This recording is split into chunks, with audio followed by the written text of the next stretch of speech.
হাজার দিবি। গানটা খারাপ, বাজনা খারাপ, দিদিকে চিন্তা লাগবে। দিবে কে? দেখে ভগবান মাক্কালি চান্দু বাবা দিয়েছে।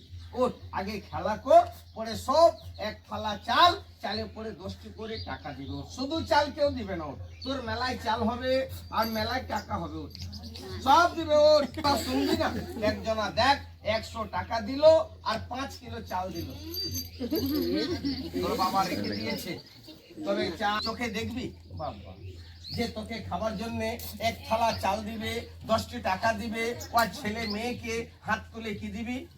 আশীর্বাদ। ছেলে মা বাবাকে প্রণাম। আর যে বলবে আমার কাছে এক থালা চাল আছে, 10টি